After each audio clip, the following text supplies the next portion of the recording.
Well, all right, chaps. I hope you had a really nice Christmas. I looked out the window on a Christmas morning and I didn't see anybody riding round on the rally choppers or people running around with their adventure kits on or anybody with the cowboy outfits playing cowboys and Indians. Suppose them days are gone now. Everybody's inside playing on the new PS5s or the Xbox or even on the new phones. It's all changed now. Yeah. Speaking of change, yes. I like the picture that Des sent me. That he may have think that it was me, himself, and Ian Cave walking up past Prescott's. Was it Prescott's? I can't remember what paper shop it was now.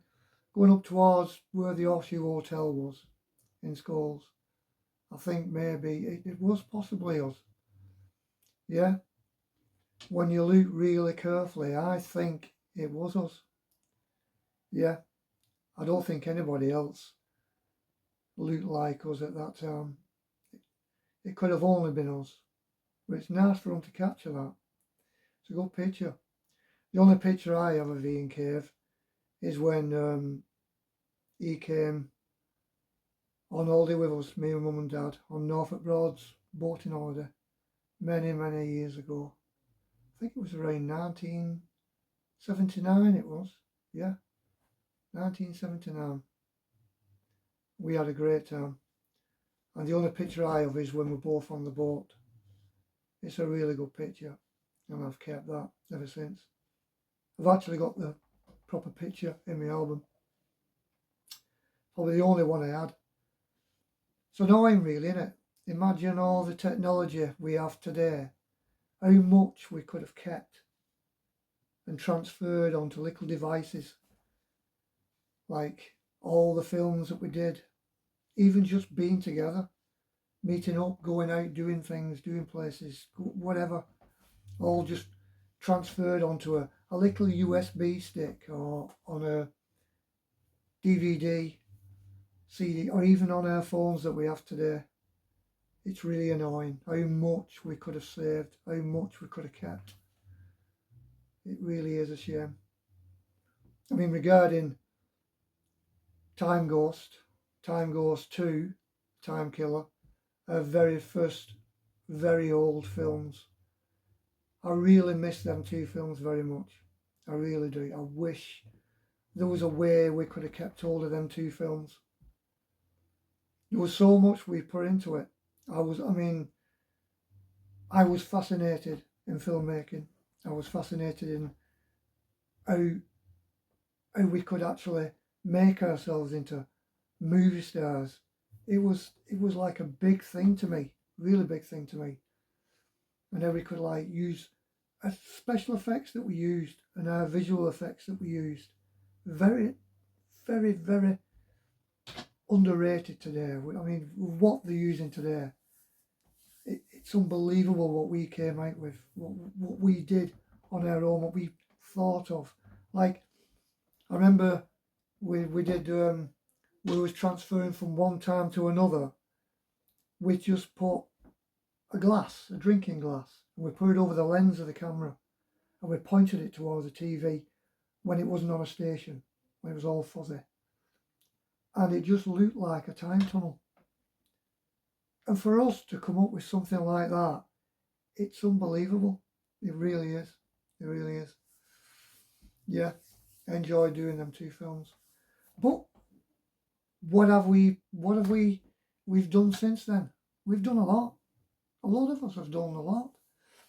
It's nice to see that Brendan is still doing the theatrical bit and he's still doing the acting portrayal roles.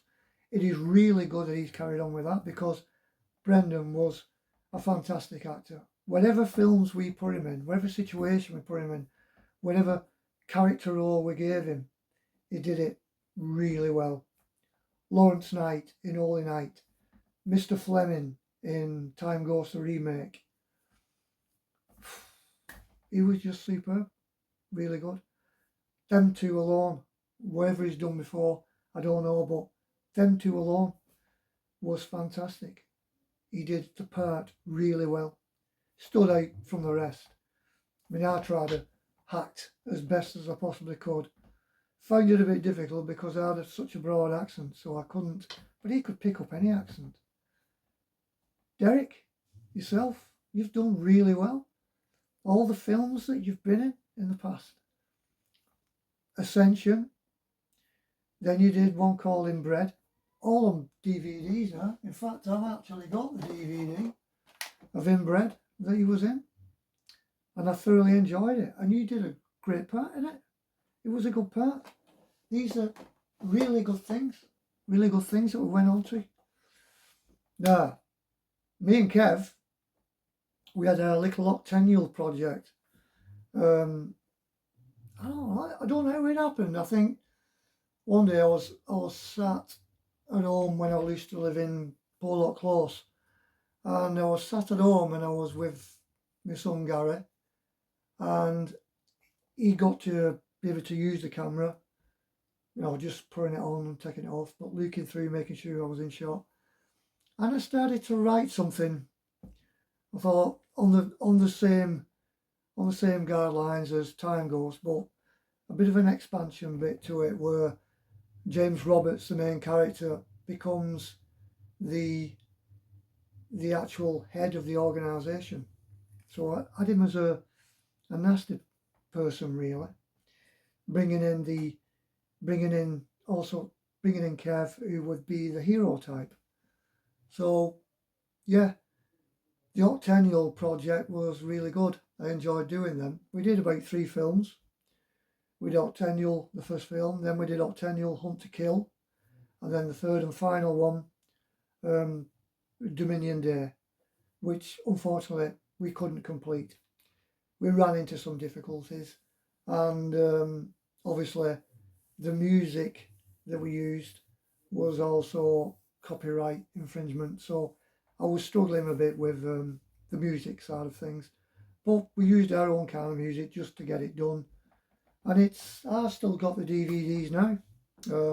I enjoyed them very much,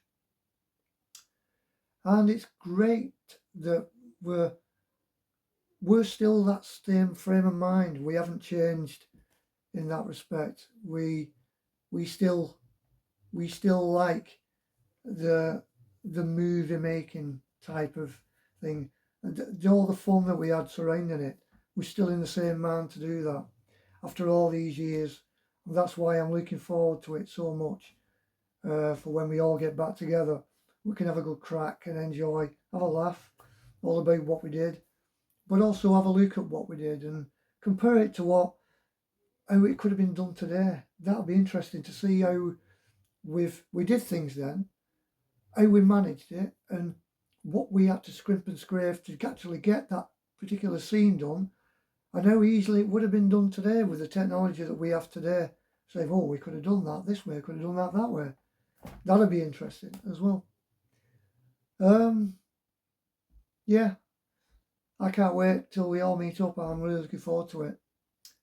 Trying to think if there's anything else. Oh yeah, Brendan mentioned something about a clock in schools many years ago. That we wondered why it was always the wrong time, and were they going to do anything about it. Yeah, I remember that day. In fact, we tried to do as much as possible to get into the newspapers. We got a lot of newspaper coverage at that time, and I think it was near the time when we were joining the Schools Residents Association. Yeah. There was another question Brendan asked. Something about the filming in the Oak Hotel for Holy Night. He's right about that as well. We actually did a scene in there with Lynn, who was my ex-wife. Lynn was playing his fiancée, and they were in a restaurant scene. And obviously, because of his character, Lawrence Knight, like the Scrooge character, he was only concerned with work all the time. So he would come in late. She'd be sat there waiting for him. It's supposed to be their engagement drink and meal together. He comes in, he just keeps on talking about, ranting about work all the time. That's all he's concerned about. She wants to discuss wedding plans with him, but he's not interested. So, in the temper, she takes the ring off and throws it in a drink of champagne that they have on the table. She leaves. He takes out the ring out the glass, licks it clean, puts it in his pocket. Not really bothered. The proper Scrooge character.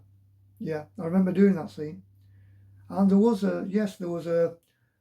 a manager scene, a bank manager scene that Des portrayed, where I think it was the Cratchit character that we had. He was trying to get some money, a loan or something, because they were about to lose the house or something like that, and he couldn't give him the loan. I think it was an extra little bit of a scene just to put on, the pressures and problems he was going through. And Lawrence Knight weren't making things any easier for him. I think we put that in as well. Yeah, I remember all that. Just wish I still had the tapes. I had 3 tapes. I had Holy Night tape 1, 2 and 3. I have no idea what happened to them. Like Brendan, I've moved house many times. So I am afraid I haven't a clue where they ended up. I wish I still had them. But I will make some inquiries. I think Gary may still have one of them. So you never know. They could still come up. So anyway, I hope you guys have a good new year. And let's hope we have a good 2025. And looking forward to the big meetup, which will be in 2025. So see you then, guys.